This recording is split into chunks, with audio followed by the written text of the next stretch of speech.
வணக்கம். 4 மணி செய்திகளை தொகுத்து வழங்குவதற்காக நான் ஆர் தேவப்பிரியன். இந்த நேரத்திற்கான தலைப்புச் செய்திகளை பார்க்கலாம்.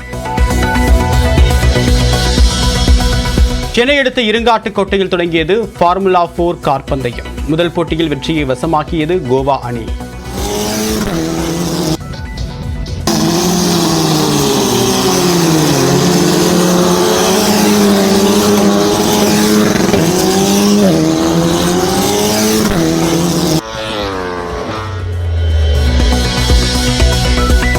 யாருடைய நம்பிக்கைக்கும் திராவிட மாடல் ஆட்சியில் தடையில்லை என்று அனைத்துலக முருகன் மாநாட்டை தொடங்கி வைத்த முதலமைச்சர் மு க ஸ்டாலின் பேச்சு. ஆலய வழிபாடுகளில் தமிழ் மொழி முதன்மை பெற வேண்டும் என்றும் விருப்பம். ஒவ்வொருத்தருக்கும் ஒவ்வொரு விதமான நம்பிக்கைகள் இருக்கும். அதுல உயர்வு தாழ்வு இல்லை. அந்த நம்பிக்கைகளுக்கு திராவிட மாடல் அரசு எப்பவும் தடையா இருந்தது இல்லை.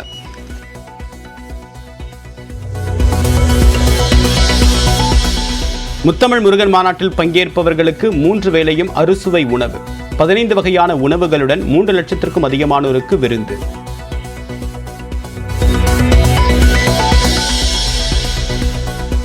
முத்தமிழ் முருகன் மாநாட்டில் முதலமைச்சர் மு க ஸ்டாலின் நேரில் கலந்து கொள்ளாதது ஏன் என்று தமிழிசை கேள்வி. பேரறிஞர் அண்ணாவின் தமிழை பின்பற்றியவர்கள் ஆண்டாளின் தமிழையும் பின்பற்ற வேண்டிய காலம் வரும் என்றும் பேச்சு. நான் கேட்கிறேன், இதே போல ஒரு மாநாடு, சிறுபான்மை இன சகோதரர்களின் நம்பிக்கைக்குரிய மாநாடு தமிழகத்தில் எங்காவது இதே மாதிரி மாநில மாநாடு நடந்தால் அங்கே முதலமைச்சர் சென்று தொடங்கி வைக்காமல் இருப்பாரா? புதிதாக அரசியலுக்கு வருபவர்களை நம்பி இளைஞர் சமுதாயம் ஏமாற வேண்டாம். விஜயின் அரசியல் வருகை தொடர்பாக அமைச்சர் KKSSR ராமச்சந்திரன் கருத்து. பல அரசியல் கட்சி தலைவர்கள் வருகிறார்கள், மேடையிலே உங்களுக்கு பிடித்ததை போல பேசுவார்கள், நடக்க முடியாது எல்லாம் பேசுவார்கள். அதையெல்லாம் நம்பி இந்த இளைஞர் சமுதாயம் ஏமாற்று போகாமல் எது நடக்கும், என்ன காரணம் என்று சொன்னால் அவர் என்ன காலத்தில் ஆளுங்கட்சியாக வரப்போவதில்லை.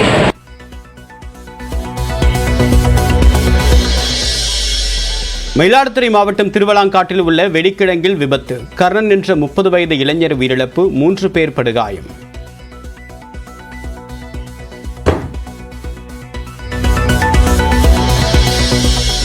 ஆம்ஸ்ட்ராங் கொலை வழக்கு தொடர்பாக இயக்குநர் நெல்சனிடம் காவல்துறை விசாரணை நடத்தியதாக தகவல். வாழ்நாளில் காவல்துறை தன்னிடம் பேசியதே இல்லை என்று நெல்சன் மறுப்பு.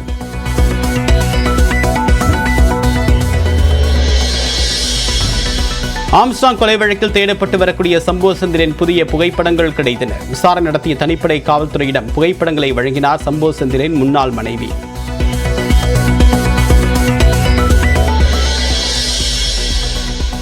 நாமக்கல் அரசு பள்ளியில் மாணவர் உயிரிழந்த விவகாரத்தில் சந்தேகம் இருப்பதாக தந்தை புகார். வழக்கு பதிவு செய்யப்பட்ட நிலையில் பிரேத பரிசோதனைக்கு ஒப்புதல்.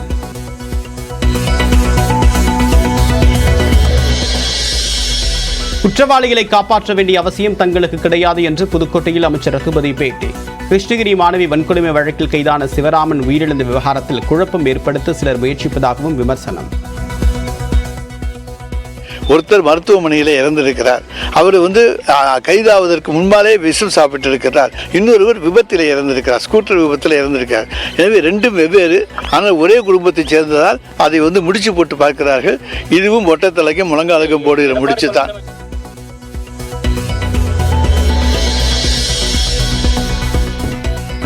தனது குடும்பத்தினர் பற்றி அவதூறு கருத்துக்களை பதிவிட்டவர்களை சட்டத்தின் முன்பாக நிறுத்துவேன் என்று திருச்சி SP வருண் மீண்டும் உறுதி. நாம் தமிழர் கட்சி ஒருங்கிணைப்பாளர் சீமான் மற்றும் 2 பொறுப்பாளர்கள் மீது மான நஷ்ட வழக்கு தொடர உள்ளதாகவும் எக்ஸ் பதிவு. திருச்சி SP வருண்குமார் திமுகவின் IT விங் போல் செயல்படக்கூடாது என்று சீமான் விமர்சனம். எத்தனை வழக்கு போட்டாலும் சந்திக்க தயார் என்றும் திட்டவட்டம். அவர் அண்ணன் 138 வழக்கில் இருக்காரு. அதை அதிகமாக்கி 200 ஆக்கிடுவோம்னு நினைக்கிறாரு. டபுள் செஞ்சுரி அடிச்சான் சீமான்னு வரலாறுல வரணும்ல.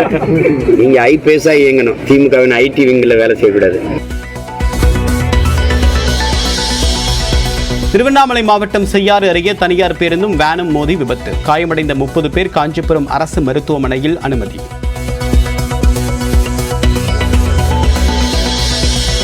தேனி மாவட்டம் கம்பம்பகுதியில் மக்களை அச்சுறுத்தும் சிறுத்தை. மயக்க ஊசி செலுத்தி பிடிக்க வனத்துறை தீவிரம்.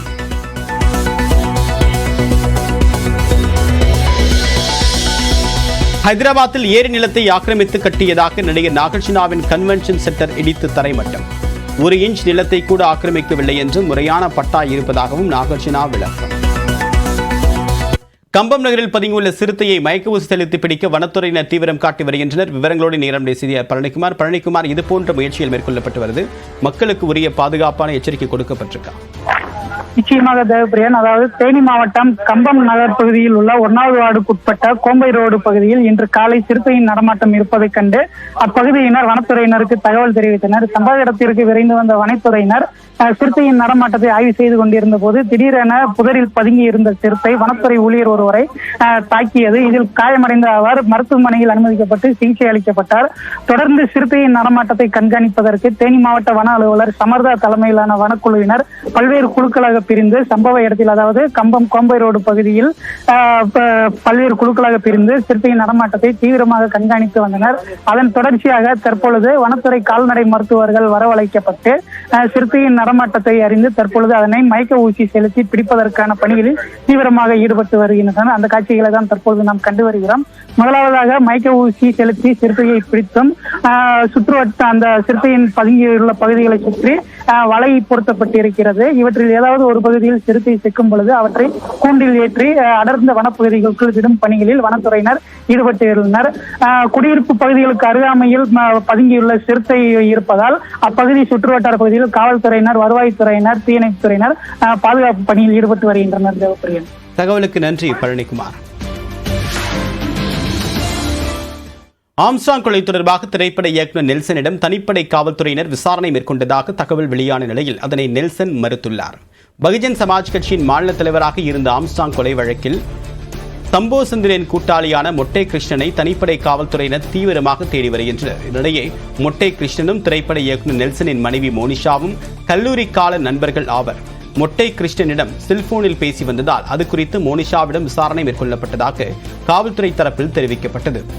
இந்நிலையில் மோனிஷாவை தொடர்ந்து இயக்குநர் நெல்சனிடம் விசாரணை மேற்கொள்ள முடிவு செய்யப்பட்டதாகவும் தெரிகிறது. அதன் தொடர்ச்சியாக அடையாறில் உள்ள நெல்சனின் வீட்டிற்கு சென்று தனிப்படை காவல்துறையினர் சுமார் 1 மணி நேரம் விசாரணை மேற்கொண்டதாக கூறப்பட்டது. இந்நிலையில் தன்னிடம் யாரும் விசாரணை நடத்தவில்லை என்று திரைப்பட இயக்குநர் நெல்சன் மறுப்பு தெரிவித்துள்ளார். வாழ்நாளில் ஒருமுறை கூட காவல்துறை தன்னிடம் பேசியது கிடையாது என்று நெல்சன் தெரிவித்துள்ளார். மயிலாடுதுறை மாவட்டம் குத்தாலம் அருகே பட்டாசுக்கான மருந்து தயாரிக்கக்கூடிய ஆலையில் ஏற்பட்ட விபத்தில் ஒருவர் உயிரிழந்தார். திருவலங்காட்டில் பாண்டியன் என்பவருக்கு சொந்தமான பட்டாசு மருந்து தயாரிக்கக்கூடிய ஆலை அமைந்துள்ளது. அங்கு வழக்கம் போல் தொழிலாளர்கள் பணியில் ஈடுபட்ட நிலையில் நண்பகலில் திடீர் என்ற வெடி விபத்து ஏற்பட்டது. இதில் திருவாவடுதுறை மேலப்புது தெருவை சேர்ந்த கர்ணன் என்பவர் சம்பவ இடத்திலேயே உயிரிழந்தார். மேலும் கலிய பெருமாள், குமார், லட்சுமணன் ஆகிய 3 பேர் படுகாயமடைந்தனர். படுகாயமடைந்த தொழிலாளர்கள் மயிலாடுதுறை அரசு மருத்துவமனையில் சிகிச்சைக்காக அனுமதிக்கப்பட்டுள்ளனர். வெடி விபத்து நிகழ்ந்த இடத்தில் மயிலாடுதுறை மாவட்ட காவல் கண்காணிப்பாளர் ஸ்டாலின் நேரில் பார்வையிட்டு விசாரணை மேற்கொண்டார்.